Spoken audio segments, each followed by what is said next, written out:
Graça e paz, irmãos.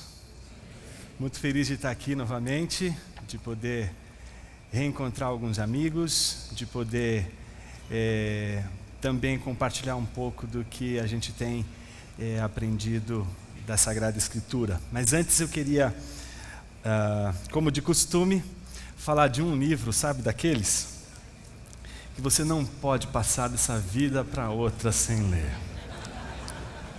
Seria um pecado.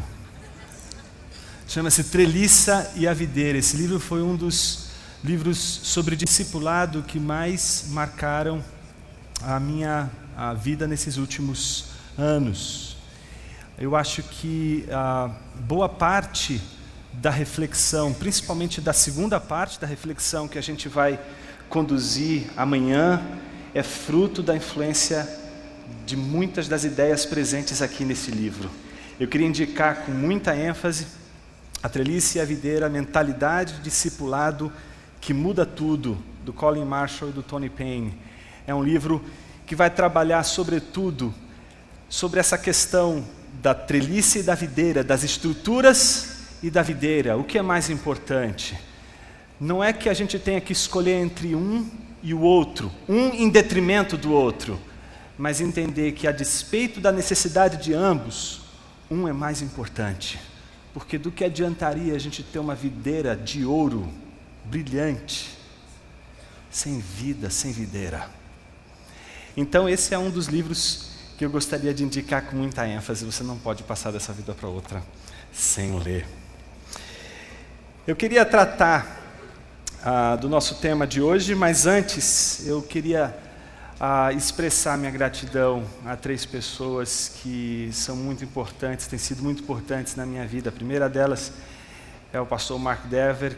Quero agradecê-lo pelo convite, pela possibilidade de estar nesse internship lá em Capitol Hill Baptist Church. Tem sido um momento muito precioso para mim, para minha família.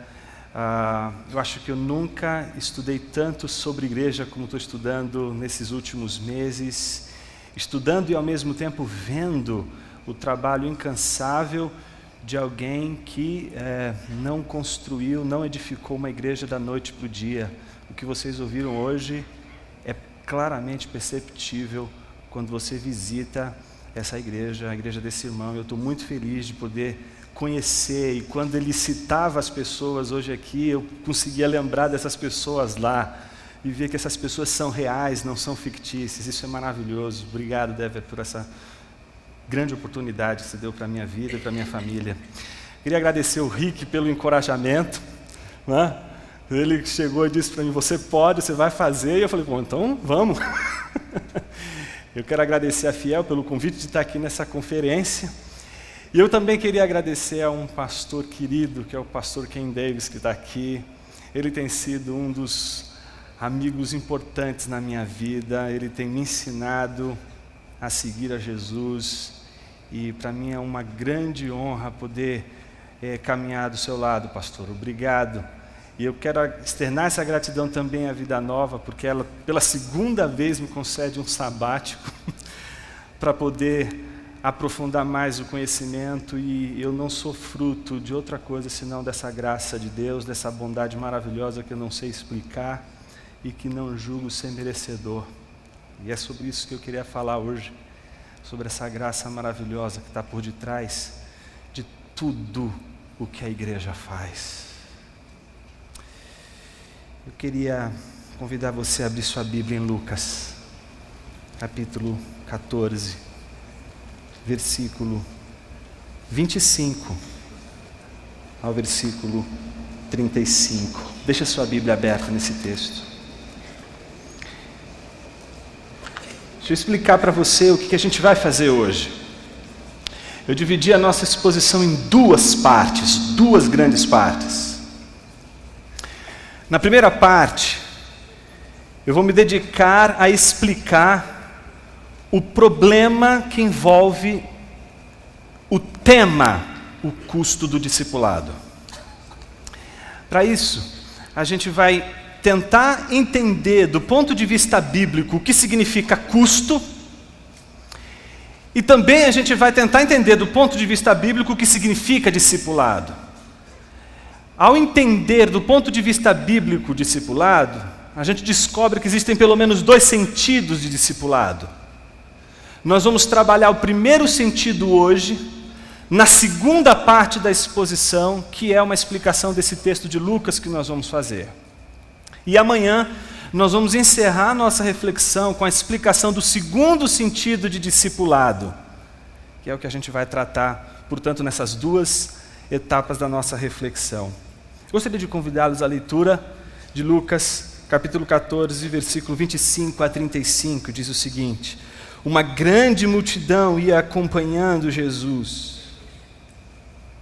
Este, voltando-se para ela, disse: se alguém vem a mim e ama o seu pai, sua mãe, sua mulher, seus filhos, seus irmãos e irmãs, e até a sua própria vida, mais do que a mim, não pode ser meu discípulo. E aquele que não carrega a sua cruz e não me segue, não pode ser meu discípulo.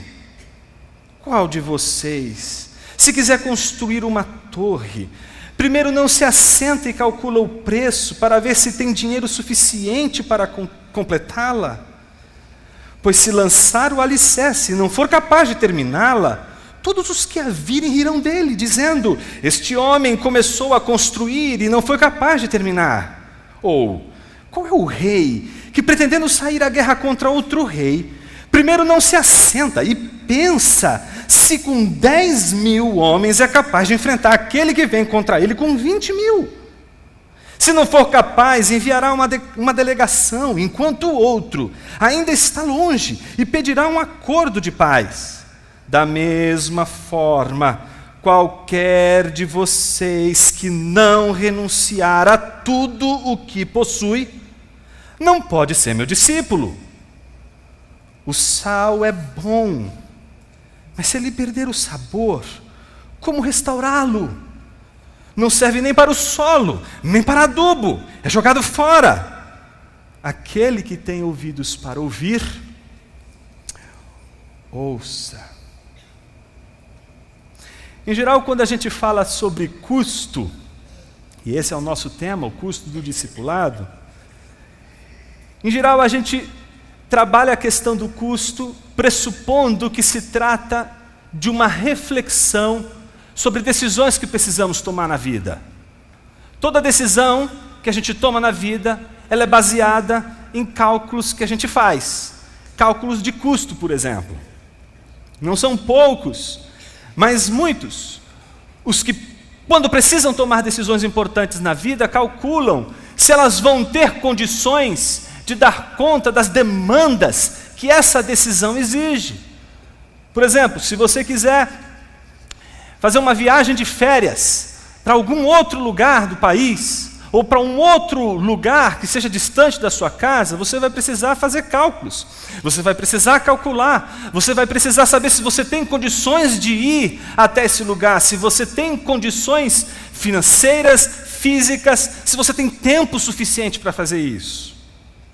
Se você vai fazer um MBA, você vai precisar também fazer cálculos. Você vai precisar calcular o custo. Você vai precisar saber quanto que você tem, se você tem condições de arcar com as despesas de um curso como esse. Esses cálculos não dizem respeito apenas a questões materiais. Por exemplo, se você vai escolher um curso que você vai fazer na universidade, por exemplo, é um curso que vai definir muita coisa na tua vida. E para isso você precisa fazer cálculos não apenas se você tem dinheiro suficiente, mas se você tem tempo suficiente para isso. Porque você vai precisar gastar tempo. E se você tomar uma decisão equivocada com relação à universidade, você provavelmente vai perder muito tempo. E perdendo muito tempo, você pode descobrir a frustração que é fazer escolhas erradas. Por isso, você primeiro pensa muito, porque existem coisas que a gente faz na vida que quando a gente não pensa, quando a gente não calcula antes as consequências, quando a gente não calcula o custo antes, a gente se arrepende depois. Mas a gente não faz só cálculos a respeito de coisas materiais. Nós não só calculamos custos a respeito de decisões que trazem implicações materiais para nossas vidas. A gente também faz cálculos a respeito de coisas que dizem respeito a uma outra dimensão que não é material, mas é espiritual. Um exemplo talvez clássico desse cálculo ou dessa reflexão acerca dos custos que uma decisão, por exemplo, de ordem espiritual poderia implicar em nossas vidas, é a famosa aposta de Pascal. Pascal foi um filósofo e matemático francês. Escreveu um livro chamado Pensamentos. Nesse livro, um dos seus aforismas fala exatamente sobre a aposta. E a aposta é muito simples. Ele parte do pressuposto de que existem proposições que são verdadeiras e proposições que são falsas. Isso significa que uma proposição nunca pode ser verdadeira e falsa ao mesmo tempo. Então esse é o primeiro pressuposto. Jonas, por que você está falando tudo isso acerca de aposta, de cálculo, de custo? Porque veja só você, o que o Pascal faz com essa reflexão acerca dos custos sobre decisões espirituais. Imagine você o seguinte cenário, um cristão discutindo com um materialista filosófico, um ateu, por exemplo. E o cristão, por um lado, diz o seguinte: existe vida eterna, e a vida eterna está reservada apenas para aqueles que creem em Cristo Jesus. Do outro lado, encontra-se o ateu materialista filosófico que diz o seguinte: não existe inferno, não existe vida eterna. Rob Bell tem razão. A gente está diante de duas situações extremamente difíceis, extremamente distintas. Entretanto, Pascal aconselha ao cristão que diga o seguinte ao ateu: vamos fazer uma reflexão sobre os custos da sua decisão e da minha decisão? E o ateu diz: sim, vamos fazer. E então ele diz assim: bom, suponhamos que você esteja certo. Bom, se você está certo, eu necessariamente tenho que estar errado, porque uma proposição não pode ser verdadeira e falsa ao mesmo tempo. Se você tiver razão, eu não tenho razão. Suponhamos que você tenha razão. Se você tiver razão, quando nós dois morrermos, não vai fazer nenhuma diferença. Eu não vou ganhar nada, e você também não vai ganhar nada. Mas suponhamos que eu tenha razão e você não tenha razão nenhuma, que eu esteja certo e você esteja errado. Se existir o céu, se existir o inferno, quando morrer, eu sei onde eu estarei e eu também sei onde você estará. Qual das duas alternativas teria um custo mais terrível? Então, nesse sentido, primeira coisa interessante nessa discussão é que o Pascal mostra para o cristão que as decisões e tudo aquilo que acontece no universo que dizemos que é espiritual, ele também joga papel fundamental no futuro. De que as nossas decisões no que diz respeito a tudo aquilo que envolve a nossa vida espiritual, o nosso momento espiritual, o mundo que a gente vive hoje, reflete no futuro, sim. E que, portanto, não calcular os riscos, os perigos, as perdas e também os ganhos de nossas decisões espirituais hoje é irracional, não faz sentido. Então precisaríamos entender que é necessário, sim, refletir sobre as nossas decisões espirituais, porque elas jogam, sim, papel fundamental no futuro. Elas jogam um papel fundamental em nossas vidas. Não seria a crença do materialista um cálculo de custo ruim? Principalmente se relacionado aos dilemas espirituais do homem? Entretanto, o texto que a gente acabou de ler, Lucas capítulo 14, versículo 25 a 35, trata exatamente de um custo que não é material, de um custo que não diz respeito ao que você pode comprar, a decisões que você precisa tomar com relação a coisas que você poderia comprar, ter, possuir, mas diz respeito a decisões no campo do universo que a gente chama espiritual.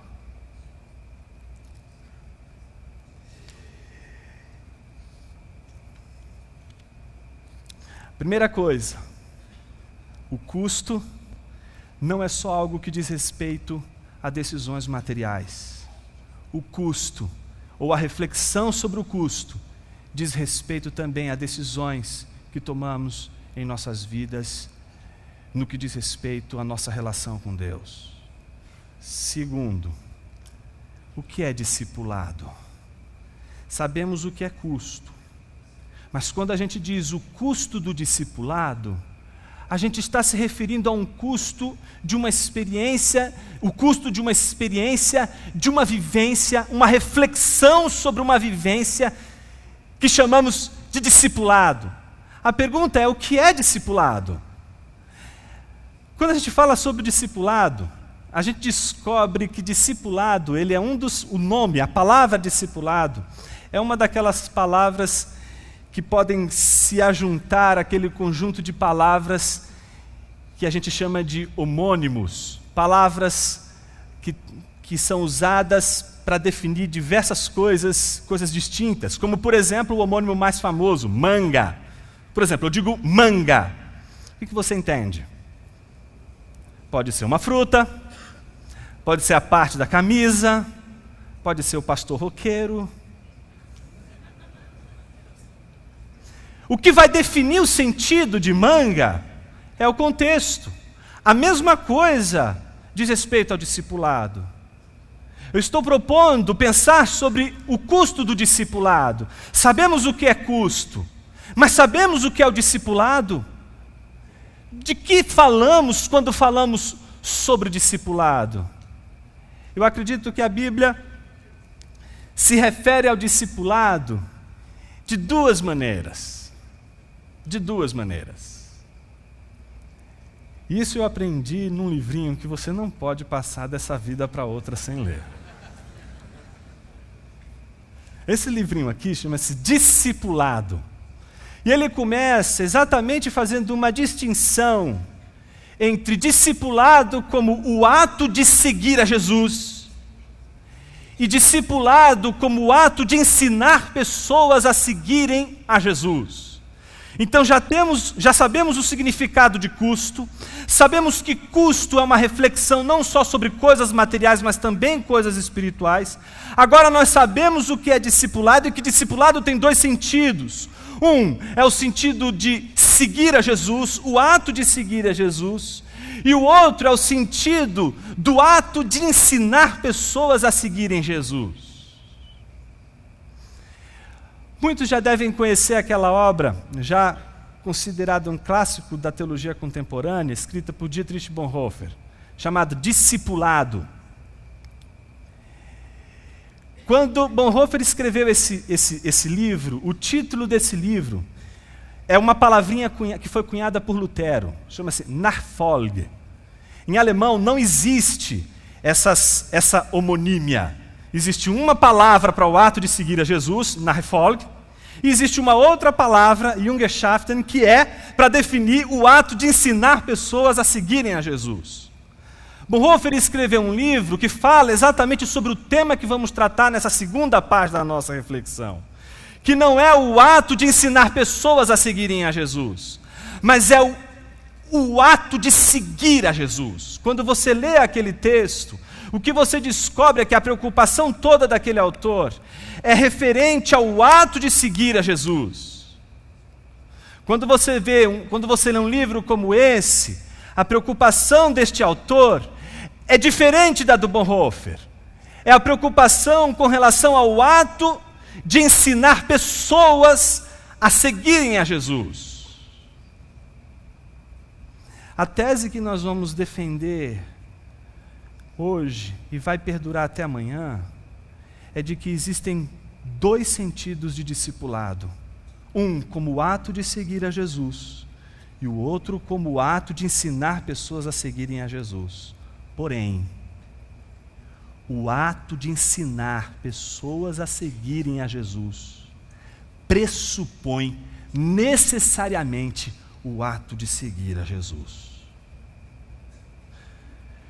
Pessoas que ensinam outras pessoas a seguirem a Jesus, mas não seguem a Jesus, não são capazes de ensinar pessoas a seguirem a Jesus. Essa é a nossa tese de hoje. Por isso vamos começar, em primeiro lugar, tratando do custo do discipulado no que diz respeito ao ato de seguir a Jesus. E esta é a segunda tese. Não só há um custo para aqueles que decidem seguir a Jesus, mas há também um custo para aqueles que desejam e decidem ensinar pessoas a seguirem a Jesus, ao Jesus que elas mesmas seguem. Há custo, tanto para aquele que segue, como para aquele que ensina outras pessoas a seguirem a Jesus. Não há como escaparmos do custo, nem do ato de seguir a Jesus, nem do ato de ensinar pessoas a seguirem a Jesus. Porém, o custo referente ao ato de ensinar pessoas, a gente vai tratar amanhã. Hoje, o que nos cabe é apenas o custo do ato de seguir a Jesus. E para isso, eu gostaria que você acompanhasse junto com o texto a nossa reflexão, para que tudo isso que foi dito até agora, nessa primeira parte, não seja mero conceito, para que você possa identificar isso no próprio texto da Escritura.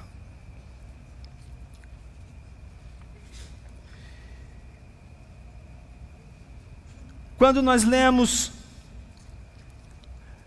o texto de Lucas, nós descobrimos que o ato de seguir a Jesus pressupõe uma decisão. E que, portanto, pressupõe um custo. Lembra? Toda decisão pressupõe um custo. A grande pergunta é: qual o custo do discipulado? Para responder essa pergunta, o texto de Lucas nos dá 3 critérios, demandas, termos, que nos ajudam a entender qual é o custo do discipulado como ato de seguir a Jesus. Quais são eles? Primeiro, um certo tipo de amor. Segundo, um certo tipo de sofrimento. E terceiro, um certo tipo de desapego. A ausência de qualquer uma dessas demandas é suficiente para desqualificar um discipulado.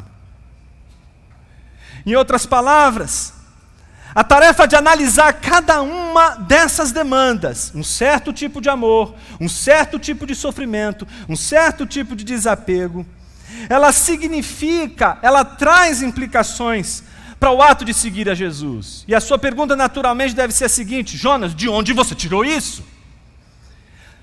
Da própria estrutura do texto de Lucas, capítulo 14. Observe, em especial, os versículos 26, 27 e 33. Observe como termina o versículo 26. Versículo 26 termina dizendo: não pode ser meu discípulo. Quando você corre os olhos para o final do versículo 27, como ele termina? Não pode ser meu discípulo. Quando você corre os olhos para o versículo 33, o final do versículo 33, o que você descobre? Não pode ser meu discípulo.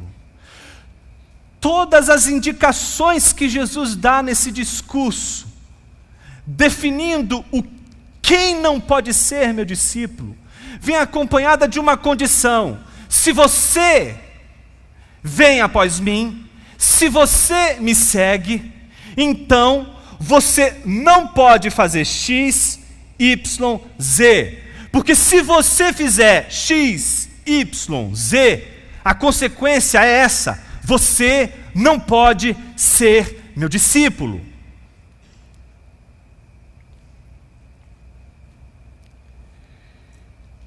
antes de a gente analisar essas três demandas que representam o custo do discipulado, eu queria que você observasse o cenário que Lucas constrói para a argumentação de Jesus.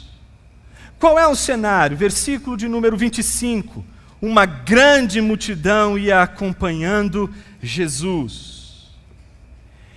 Essa parte de Lucas, ela é interessante porque ela mostra uma mudança no discurso. O tempo todo o discurso de Lucas vai oscilando entre a oposição entre os fariseus, escribas e, novamente, o encontro de Jesus com as multidões. Ele já tinha enfrentado uma oposição com os fariseus, escribas, e agora, novamente, o diálogo muda o foco dos líderes religiosos e coloca o foco na multidão. E qualifica essa multidão como uma grande multidão.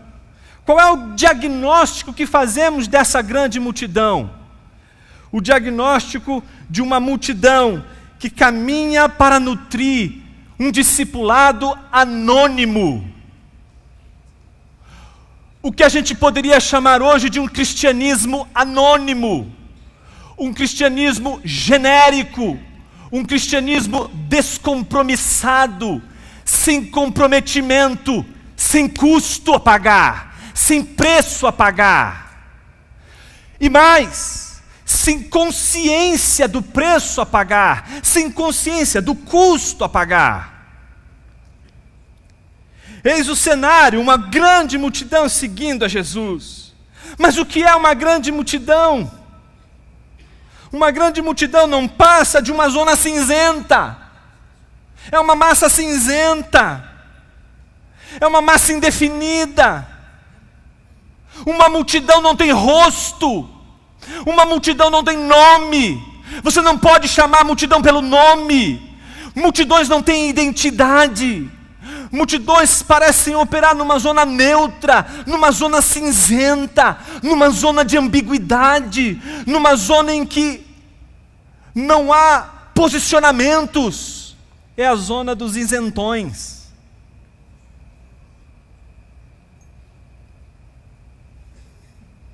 Ao que tudo indica, Jesus estava preocupado com essa massa cinzenta.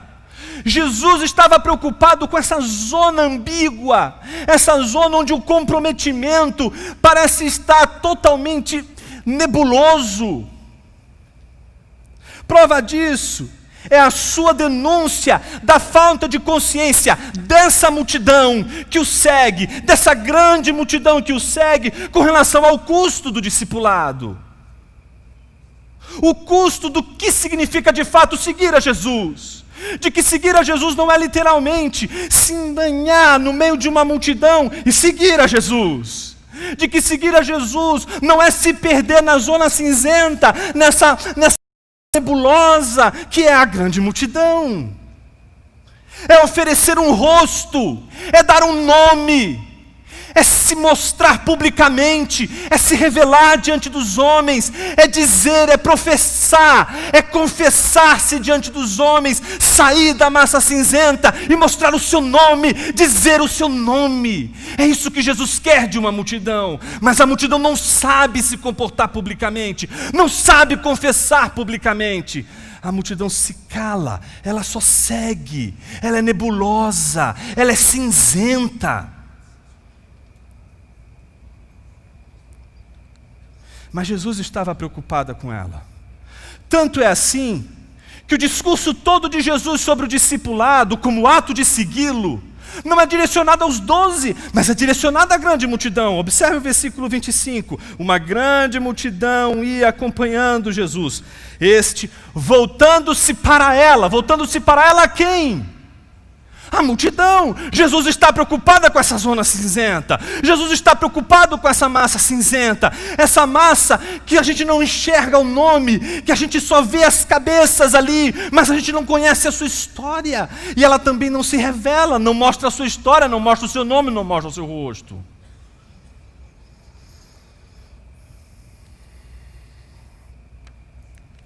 A grande multidão é aquilo que a gente poderia chamar hoje de o exemplo mais escandaloso de que é possível seguir a Jesus sem compromisso. Ou seja, seguir a Jesus sem levar em consideração o custo do discipulado. Por outro lado, Jesus não está buscando uma multidão para simplesmente se tornar mais popular. Francamente, Jesus não está preocupado com os likes que ele vai ter na fanpage dele. Ele não está preocupado com o número de seguidores que vai seguir ele. A gente ouviu isso muito bem, claramente, há poucos instantes. Jesus não está preocupado com a quantidade de pessoas que estão seguindo. Jesus está preocupado, e isso está muito claro nesse discurso de Jesus direcionado às multidões, à grande multidão. Ele está preocupado com o comprometimento do discipulado.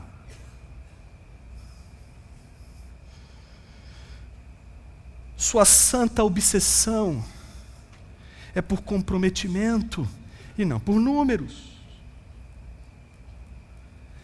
Mas o anonimato, esse caráter cinzento das multidões, torna a multidão algo atrativo para o descompromissado. Porque ali, no meio da multidão, ele pode se fazer presente sem estar presente. Ele pode estar presente sem se envolver, sem se engajar. Eu já sofri tanto com igreja. Já sofri tanto com liderança de igreja, já sofri tanto nessa vida, eu vou ficar aqui nesse cantinho, eu não quero ser visto, eu não quero que ninguém mexa comigo, eu quero ficar aqui, eu quero só vir ao culto, só isso. Não quero que ninguém me note, não quero que ninguém me veja, eu só quero entrar e sair. E geralmente, quando isso acontece, as pessoas entram quando o louvor está quase terminando, e saem antes mesmo de ouvir a bênção apostólica. Por quê? Porque a grande multidão, ela é confortável. É confortável você ficar numa multidão da qual você simplesmente não tem nada a que prestar contas. Você não precisa prestar contas para você sobre sua vida, sobre sua história, sobre quem você é. A multidão está ali, você está escondido naquela multidão, e você não precisa mostrar o seu rosto, você não precisa tratar seus pecados, você não precisa tratar a sua iniquidade, você não precisa tratar as áreas de resistência na tua vida com relação à obra de Deus, porque é muito confortável a multidão. Mas Jesus está preocupado com isso, porque Ele não quer o seu conforto. O teu conforto é a mesma coisa que um suicídio assistido. Ele não quer o teu conforto, porque o teu conforto é o teu suicídio.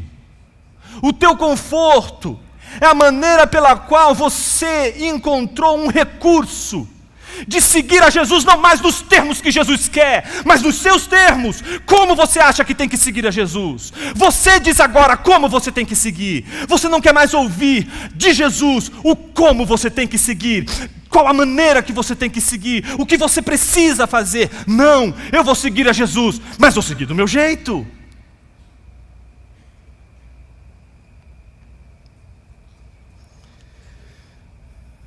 Mas Jesus não vai permitir, principalmente se você for dele, que você permaneça nas cinzas, nem nas sombras, nem nas trevas. Ele vai te tirar das trevas, porque o teu lugar não é nas trevas da multidão, do não compromisso, do indeciso, mas é no ambiente da luz, onde as coisas vêm à tona.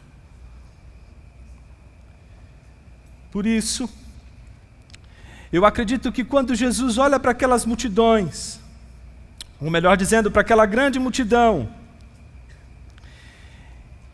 e diz àquela multidão: se alguém vem a mim, o que ele está dizendo para aquela multidão a partir de agora é: preste atenção no que eu vou dizer a vocês.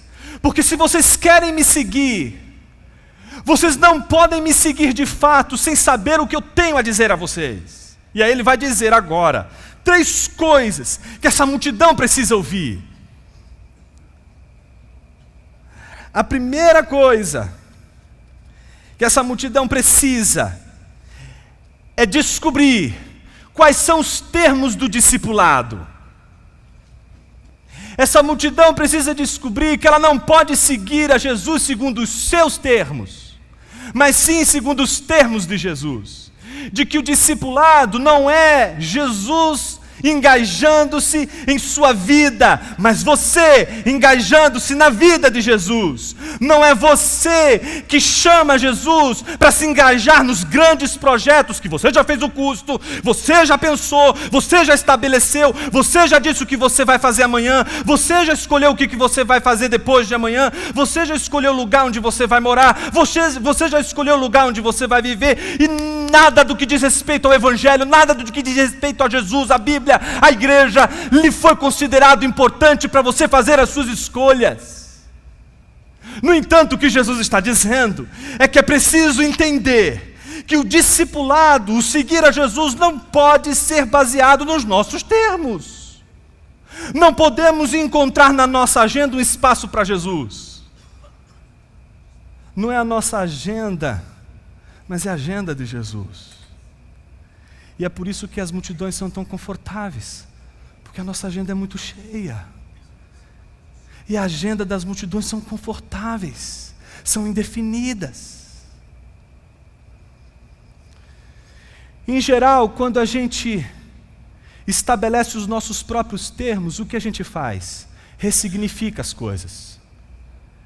É isso que a gente vive fazendo quando a gente não quer aceitar os termos que são alheios a nós mesmos. Por exemplo, o que acontece na sociedade hoje, se não se concorda com o que é o casamento, você ressignifica o casamento. É o casamento não segundo os termos de Jesus e da Bíblia, mas é o casamento segundo os meus termos, segundo aquilo que eu entendo de casamento ou de família. E no nosso caso aqui, a mesma coisa do discipulado. A nossa maior autossabotagem é a ressignificação do discipulado para a gente dormir tranquilo. Eu não quero que você durma tranquilo, porque eu não estou dormindo tranquilo. E eu não quero dormir sozinho com essa preocupação. Eu não quero que você saia daqui dizendo, puxa, que legal, eu tenho que seguir a Jesus nos seus termos. Não, eu quero que você saia daqui perturbado, irmão, você não entendeu ainda? Por quê? Porque esta perturbação é santa. Ela nos tira do conforto, dessa zona de conforto, e nos faz perceber que existe uma agenda mais prioritária, de que às vezes a gente pode perceber a frieza da vida cristã como sendo uma resposta exatamente às alternâncias que a gente faz dos termos do discipulado. E a primeira delas é a ressignificação do amor. Ressignificamos o amor, mas não é a ressignificação do amor aquilo que vai resolver o peso da nossa consciência. Veja o que o versículo 26 diz: se alguém vem a mim e ama o seu pai, sua mãe, sua mulher, seus filhos, seus irmãos, irmãs e até a sua própria vida mais do que a mim, não pode ser meu discípulo. É interessante porque não é que Jesus esteja dizendo assim, odeia seu pai, odeia sua mãe, odeia sua família, odeia você mesmo, eu odeio todo mundo, e agora eu posso seguir a Jesus. O uso é retórico. O que Jesus está dizendo é que a gente não deveria amar a nossa família mais do que nós amamos a Jesus. E se a gente entende o contexto do qual Jesus está falando, faz todo sentido. Imagine que muitos daquela multidão não queriam sair da zona cinzenta, porque se saíssem da zona cinzenta, suas famílias se levantariam contra eles e diriam, você está seguindo Jesus de Nazaré? Ou você segue Jesus de Nazaré, ou então você será banido desta casa.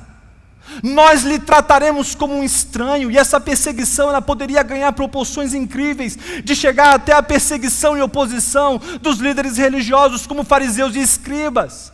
Nada diferente do que acontece com nossos irmãos, que se convertem em países dominados por uma religião de cunho islâmico, e que é extremamente hostil ao Evangelho, e que quando alguém tem a experiência, a vivência da conversão, este alguém é banido da sua família, quando não martirizado.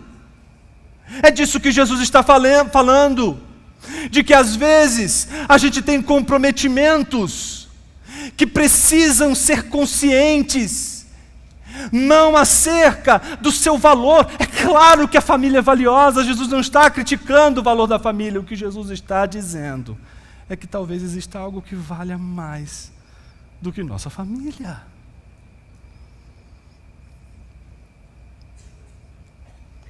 Ou de que a nossa família está sendo priorizada em detrimento de Jesus. Toda a argumentação de Jesus não foi outra senão para dizer que o discipulado exige que amemos a Jesus, não como uma pessoa entre tantas, apesar de ele ser uma pessoa, mas de amar Jesus como Deus. E amar Jesus como Deus significa entender que Ele tem a primazia, significa dizer que Ele nos tirou do império das trevas e nos transportou para o reino da luz. Paulo diz que Ele é a imagem do Deus invisível, é o primogênito de toda a criação. Todas as coisas foram criadas por Ele. Tudo o que foi feito por Ele. Mas o interessante é quando a gente descobre que este que fez todas as coisas, Ele tem a primazia, porque fez todas as coisas, Ele tem a primazia sobre todas as coisas, poderes, potestades, autoridades, tronos, Ele tem a primazia. Entretanto, o que significa dizer que Jesus tem a primazia? Significa dizer que nós não podemos admitir nenhuma outra fonte de redenção que não seja Jesus. Nossa família é maravilhosa, mas ela não nos redime do pecado. Ele nos transportou do império das trevas para o reino do Filho do seu amor, em quem temos a redenção, o perdão dos pecados. É interessante como a primazia diz respeito não a uma negação das nossas relações com a família, ou da nossa preocupação com o que nós somos, mas sim com a intensidade com que nos preocupamos com Jesus e com a nossa família. Então se trata de uma demanda que exige um certo tipo de amor. Que tipo de amor é esse? O amor a Jesus, não como qualquer outra coisa que exista nesse mundo. O amor a Jesus como aquele que é o centro e tem a primazia sobre tudo. Então o que se requer do discipulado? Aquele amor que não consegue ter como referência outra coisa, senão Jesus. A segunda demanda interessante é a do versículo 27, que diz: e aquele que não carrega a sua cruz e não me segue, não pode ser meu discípulo. A segunda demanda, que serve como critério para avaliarmos o custo de seguir a Jesus, é a demanda de um certo tipo de sofrimento. Não é uma dor de cabeça, não é uma enfermidade, não é absolutamente um sofrimento, por ser sofrimento, um sofrimento que represente o sofrimento que carrega todo discipulado, ou que está presente e que confirma todo discipulado. Trata-se daquele sofrimento que diz respeito ao fato de você amar a Jesus sobre todas as coisas. A implicação de amar Jesus sobre todas as coisas nos coloca em conflito com um mundo que tenta amar e tenta negociar o amor de qualquer outra coisa à nossa volta como sendo superior ou igual ao amor que deveríamos depositar em Jesus Cristo. Fica difícil quando a gente lê um texto como esse, não se perguntar o que passou na cabeça daquela multidão quando Jesus disse exatamente isso. Qual de vocês quando Jesus disse, e aquele que não carrega a sua cruz, se eles não tinham visto Jesus ainda carregar a cruz. O que eles viam, na verdade, eram homens que eram condenados pela sociedade, porque eles eram vistos como nocivos à sociedade, e não apenas era necessário eliminá-los, era necessário eliminar, mas também com base na humilhação. É tão interessante a gente perceber o quanto o Evangelho nos coloca em oposição com o mundo que a gente vive. E essa oposição gera em nós desafios e comprometimentos incríveis, porque não é só um mundo que quer exterminar o cristianismo, é um mundo que quer exterminar o Evangelho, mas ao mesmo tempo quer expor ele ao ridículo. Você acha que quando a gente vê toda a maneira como o universo à nossa volta olha para o cristianismo, olha para o Evangelho, isso não joga papel nas nossas decisões? É claro que joga. Porque muitos de nós temos dificuldade de expor, de tornar explícito o Evangelho. Porque se não temos medo de sermos eliminados, temos medo de ser ridicularizados. Mas quem segue a Jesus, que foi crucificado e humilhado, não pode se preocupar com reputação. E aí Jesus oferece duas parábolas, e elas são importantíssimas. A primeira parábola é a do construtor, no versículo 28. Qual de vocês, se quiser construir uma torre, primeiro não se assenta e calcula o preço, calcula o custo, para ver se tem dinheiro suficiente para completá-la? Pois se lançar o alicerce e não for capaz de terminá-la, todos os que a virem rirão dele, dizendo, este homem começou a construir e não foi capaz de terminar. Então o que Jesus está associando ao cálculo do custo é exatamente o cálculo de seguir a Ele. Se você quer seguir a Jesus, você precisa fazer os cálculos. Você está vendo o que você vai perder para seguir a Jesus? Você está vendo o que você vai precisar abrir mão para seguir a Jesus? Jesus não está escondendo das multidões, Jesus não está maquiando o Evangelho, não está fazendo uma sabotagem do Evangelho, não está fazendo um Evangelho de emboscada do tipo, vamos preparar aqui um culto evangelístico, que não tem cara de culto, não tem cara de igreja, e aí quando todo mundo chegar aqui, os nossos convidados, eles vão estar achando que estão numa balada. E aí no final, quando terminar, tchan, apresenta Jesus. Olha o mecanismo do engano para evangelizar. Você está enganando para evangelizar. Jesus não quer enganadores, Jesus quer discípulo. Seja honesto, explicite o Evangelho. Agora, por que a gente engana? Porque a gente está preocupado com a nossa reputação. Porque a gente não quer passar de ridículo. A gente precisa calcular o custo do discipulado. Segundo, o exemplo do rei. O exemplo é interessante, ele diz o seguinte: qual é o rei que, pretendendo sair à guerra contra o outro rei, primeiro não se assenta e pensa se com 10.000 homens é capaz de enfrentar aquele que vem contra ele com 20.000. Se não for capaz, enviará uma delegação, enquanto o outro ainda está longe, e pedirá um acordo de paz. Ele é inteligente, é diferente do construtor que é tolo. O construtor que é tolo não pensa antes, não faz os cálculos. Ele é todo entusiasmado, é como as multidões, fica entusiasmado, que legal, muito bom. Mas não pensa o custo, e porque não pensa o custo, está no meio das multidões. Mas quando vem o custo, puxa, mas eu não sabia que era isso. O Evangelho pede isso, tem que amar Jesus em primeiro lugar. Eu não sabia disso. Eu tinha que seguir a Bíblia. Eu tenho que acreditar no Evangelho para ser cristão. Claro que eu estou sendo irônico. Mas o interessante é que do outro lado Jesus contrasta com um rei que é sábio. Qual é a sabedoria do rei? Ele faz os cálculos. Ele diz, eu não tenho como vencer. E aí ele tem que escolher entre o domínio, entre a minha agenda do discipulado e se render.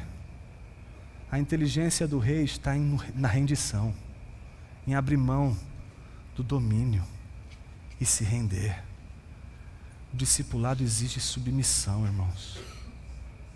Não é uma experiência emocional do tipo, eu me senti regenerado. Fui regenerado às 3h45. E eu tenho as provas cabais da regeneração. Eu suei, eu transpirei, eu senti um negócio, foi uma coisa de louco. Não. É consciência.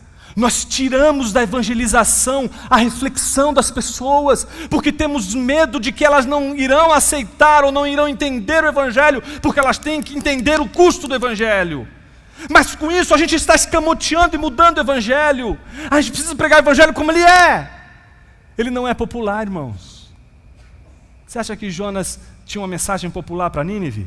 Olha, eu vim aqui trazer uma mensagem muito bacana. Deus vai trazer fogo do céu e vai queimar todo mundo aqui. Que coisa linda e maravilhosa. Ela não é popular, mas é a mensagem que ele tinha que entregar. Você não tem que tornar o Evangelho popular. Você tem que ter, como eu, como todos nós e como a Igreja de Jesus, o comprometimento com o verdadeiro Evangelho. E para encerrar, terceiro e último demanda